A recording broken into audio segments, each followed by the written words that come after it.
Bueno, voy a hacer una brevísima referencia a esta impugnación que se ha formulado contra mi postulación para luego por ahí recalar en algunos antecedentes que por ahí no están consignados en las referencias que se efectuaron por Secretaría, pero que los considero relevantes al caso. En cuanto a la impugnación propiamente, cuando se me corrió traslado de la misma, se me hizo saber por parte de personal de esta Cámara que podía responder esa impugnación por escrito u oralmente. Yo sinceramente y de manera deliberada omití hacerlo por escrito porque prefería hacerlo aquí en esta instancia y eso acorde por ahí con convicciones democráticas y republicanas de uno que en virtud de las cuales considero que esa respuesta la tengo que dar en un acto público, in voce y ante quienes están encargados, digamos, de juzgar mi idoneidad para ocupar el cargo. Se trata de una impugnación que en sus términos es oscura, que refiere a datos que incluso no se corresponden con la realidad. Se señala en la misma, por ejemplo, que dolosamente he falseado datos de un vehículo de mi titularidad por cuanto está registrado el domicilio en el que está inscrito ese vehículo en la localidad de San Gustavo. Lo cierto es que no he falseado nada. Ese era el domicilio que figuraba en mi DNI al momento de adquirir ese vehículo hace unos cuantos años atrás, por razones profesionales que son fácilmente cotejables a la hora de ver mis antecedentes laborales y profesionales. Es un vehículo que de hecho yo hace más de un año que no tengo en mi poder, es un auto que yo le he vendido a mi hermano hace más de un año y que bueno, no he realizado la transferencia por cuanto se lo he vendido en cuota y quedamos que íbamos a hacer la transferencia cuando me lo termine de pagar. No obstante, tiene su cédula azul para circular, el seguro a su nombre, todos los requisitos que la ley de tránsito exige. Y se afirma que eso incluso habría sido hecho con la finalidad de causar algún tipo de perjuicio o con algún fin ilícito, cuando en realidad un auto que está radicado en San Gustavo paga exactamente la misma patente que un auto que está radicado en La Paz, está inscrito exactamente en el mismo registro de la propiedad automotor, ni siquiera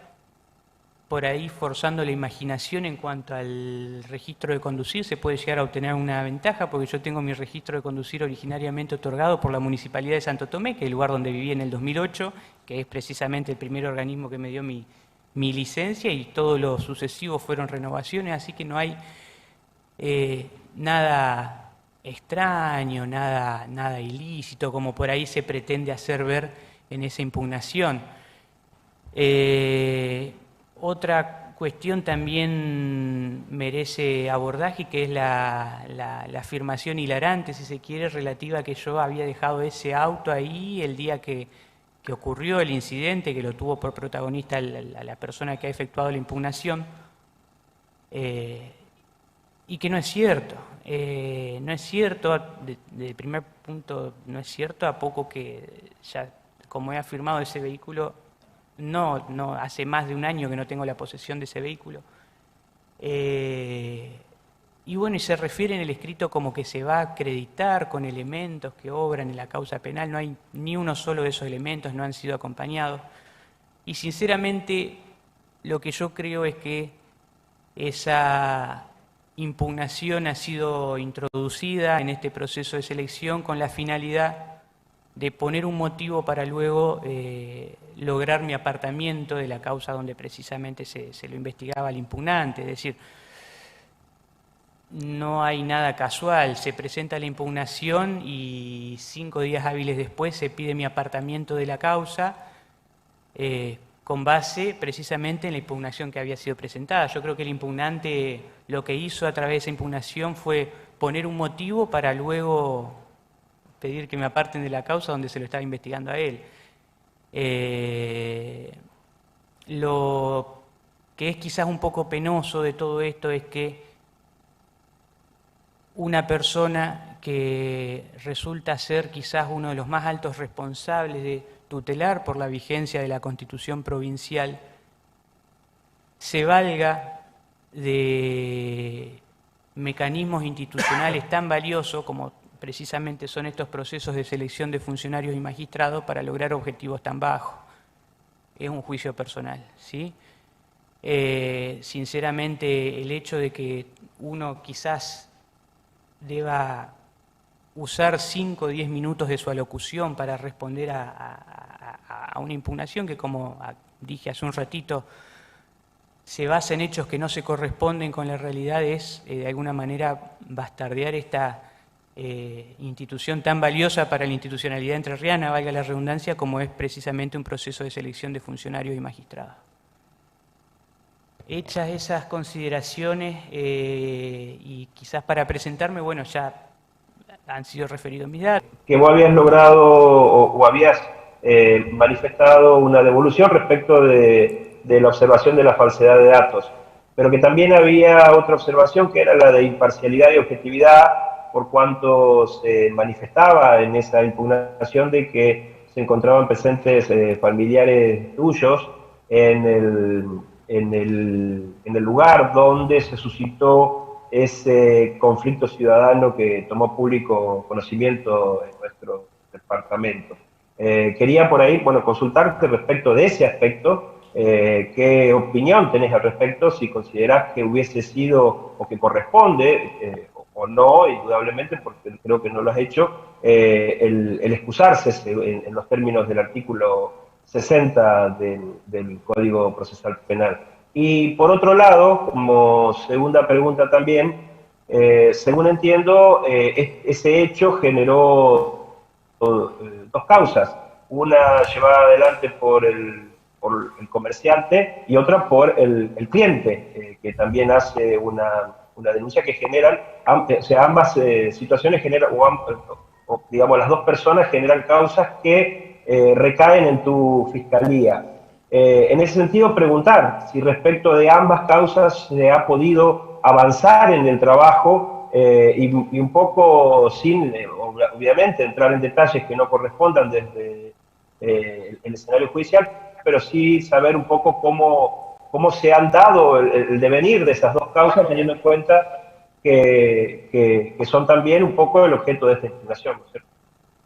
Bueno, en relación al primer punto, hay que separar lo que es imparcialidad de objetividad. Los fiscales,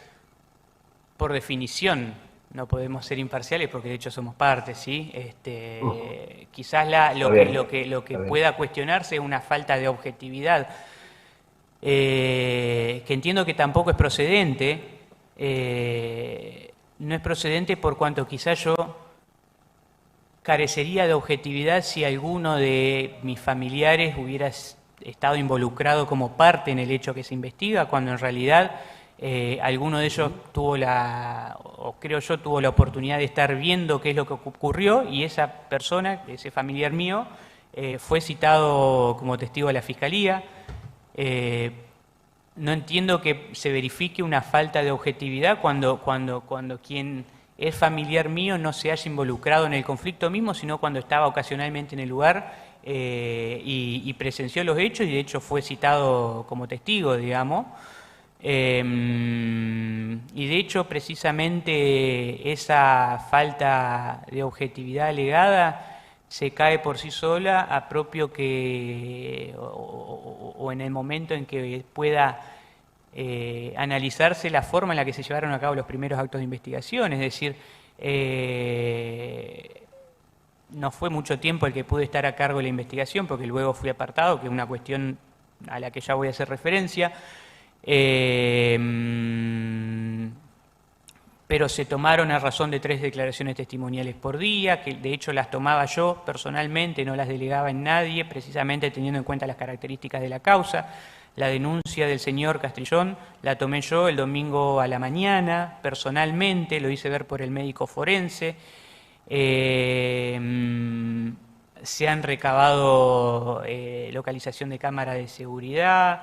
se ha llevado a cabo el croquis, la planimetría correspondiente, se han incluso solicitado a Jefatura Departamental los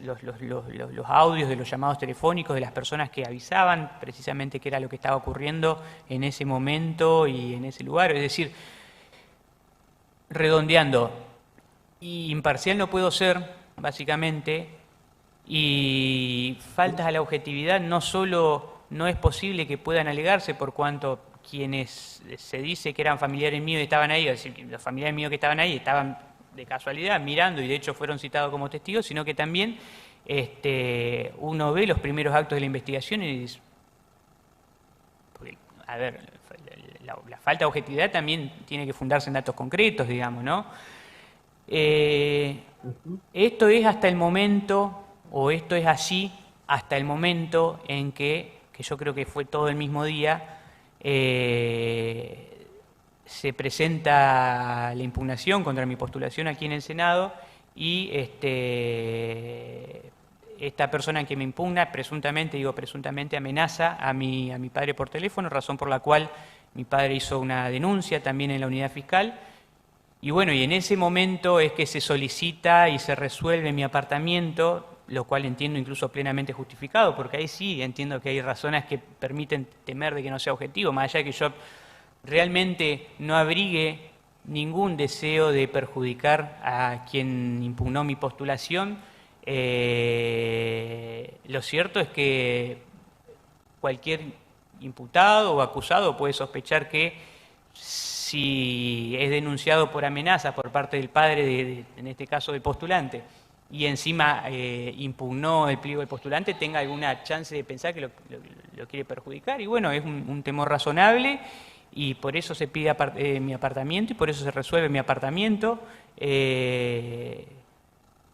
a través de un canal institucional que entiendo que no es el adecuado. Es un canal institucional que no procede. Yo creo que el apartamiento de funcionarios del Ministerio Público Fiscal en causas en las cuales se considere afectada su objetividad tiene que regirse en un todo por las disposiciones de la Ley 10.407,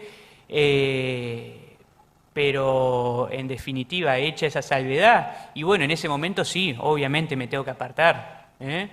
Entiendo que antes no corresponde porque sinceramente no hay razones que afecten a mi objetividad, ¿sí? Luego, sí, obviamente, esas causas hoy día las está llevando otro fiscal.